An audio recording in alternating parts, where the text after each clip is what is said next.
Sorry I'm late, I didn't want to come. An Introvert's Year of Living Dangerously by Jessica PanThis is a humorous and deeply relatable exploration of the life of an introvert who steps outside her comfort zone in an attempt to conquer her fears of social interactions.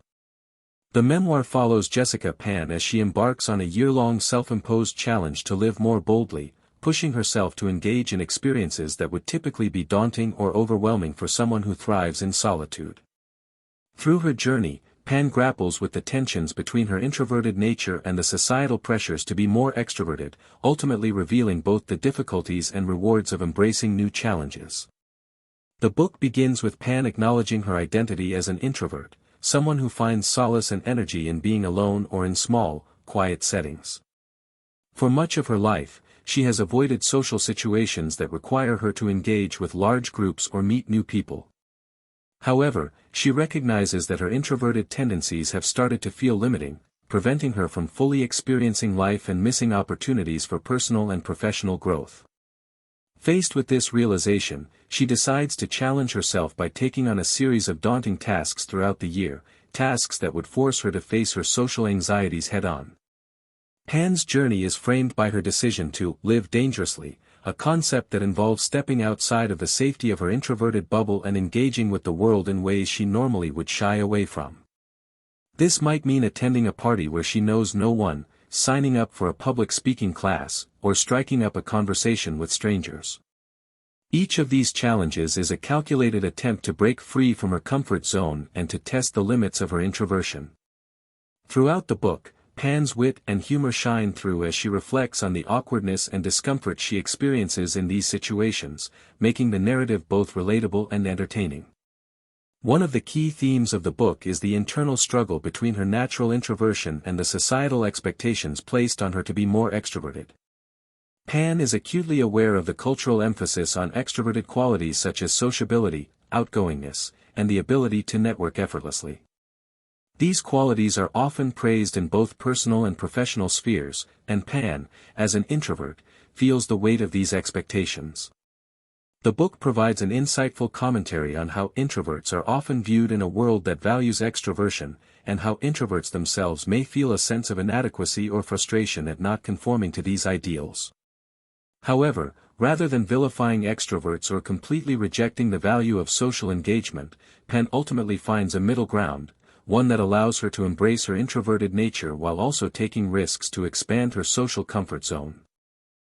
As Pan embarks on her journey, she experiences a range of emotions, from excitement to panic, as she faces each new challenge. For example, she signs up for a public speaking course, something that terrifies her. Her nerves are palpable as she recounts her experiences standing in front of an audience, attempting to overcome the crushing anxiety that comes with being the center of attention. At the same time, she is surprised by the small victories she experiences along the way. Pan's humorous observations and candid reflections make it clear that while she doesn't always succeed in her attempts to embrace extroverted behaviors, she is nonetheless learning valuable lessons about herself and her boundaries. The book conveys the idea that growth often comes not from perfection, but from the courage to try and fail, and try again. Another theme in the memoir is the relationship between introversion and self-acceptance. As Pan pushes herself to do things she would typically avoid, she comes to a deeper understanding of her own nature. Rather than viewing introversion as something to be fixed or overcome, she learns to appreciate the unique strengths and qualities that come with it. Throughout the book, Pan emphasizes the importance of self-acceptance and the need to honor one's own personality, whether introverted or extroverted. The memoir doesn't suggest that everyone should be more outgoing or that introverts must change to fit societal norms. Instead, it offers a celebration of the introverted way of being while also acknowledging the benefits of stepping outside one's comfort zone when necessary. The book is also rich with moments of self-discovery. As Pan attempts to be more socially engaged, she learns to let go of her fear of judgment and rejection. Early on in the book, she admits that one of her primary concerns is the possibility of being judged by others in social situations. Whether it's attending a party or speaking in front of a group, she often imagines the worst-case scenario, being ridiculed, ignored, or misunderstood. Over time, however, Pan comes to realize that these fears are often unfounded. The world is not as critical as she imagines, and the people she encounters are far more understanding than she gives them credit for. This shift in perspective allows Pan to engage more authentically with others, breaking free from the constraints of her own insecurities. In addition to the social challenges Pan faces, the memoir also touches on the professional aspects of her life. As a writer and journalist, Pan finds herself in situations where networking and socializing are essential to her career success. This aspect of the book adds another layer of complexity to her journey, as she navigates the tension between her introverted tendencies and the demands of her professional life.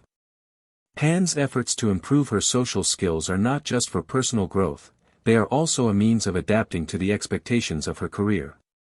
She writes about the discomfort of attending work events and conferences where networking is the key to professional advancement. These situations force her to reconsider how she can balance her introverted personality with the need to engage with others in the workplace. Pan's humorous and candid writing style makes the memoir both enjoyable and insightful. She does not present her journey as a flawless or smooth path toward transformation, rather, she shares her ups and downs, the successes and failures, with a refreshing level of vulnerability and honesty. Her self-deprecating humor, combined with her reflections on the internal struggles of being an introvert in an extroverted world, creates a book that feels both deeply personal and universally relatable. Her wit allows the reader to laugh with her, not at her, as she faces the challenges of navigating a world that often feels overwhelming for someone with her temperament. In addition to her personal experiences, Pan draws on research and insights from experts on introversion and social behavior. She references studies that explore the differences between introverts and extroverts, shedding light on the psychological and neurological factors that shape personality. These insights provide a broader context for her personal journey, helping readers understand that introversion is not a character flaw, but a legitimate and valuable way of being. Pan's exploration of these ideas adds depth to the memoir, offering readers a more nuanced perspective on introversion beyond the usual stereotypes. As the year progresses, Pan's challenges become increasingly intense and complex. She participates in a series of social activities that push her boundaries in unexpected ways, such as traveling to a foreign country alone or attending an event where she doesn't know anyone. Each experience stretches her limits and forces her to confront her fears head-on. Through these challenges, Pan learns that the more she exposes herself to uncomfortable situations, the more she is able to handle them. While she may never become an extrovert in the traditional sense, she becomes more comfortable in social situations, more confident in her ability to navigate them, and more accepting of herself and her introverted nature. By the end of the book, Pan reflects on the progress she has made. While she doesn't claim to have completely transformed into a social butterfly, she acknowledges that she has grown in ways she never anticipated. Her year of living dangerously has taught her valuable lessons about herself, about human connection, and about the importance of stepping outside of her comfort zone when necessary. She comes to understand that introversion is not something that needs to be fixed, but rather a trait that can be embraced while also being mindful of the challenges that come with it. Sorry I'm Late, I Didn't Want to Come is ultimately a memoir about self-acceptance, personal growth, and the power of stepping outside one's comfort zone. Jessica Pan's journey of living dangerously as an introvert offers both humor and wisdom, showing that it's possible to challenge yourself and embrace new experiences without abandoning who you truly are. The book resonates with anyone who has ever felt like they don't quite fit in or who has been overwhelmed by the social demands of the world, offering a refreshing perspective on how to live authentically while still expanding your horizons.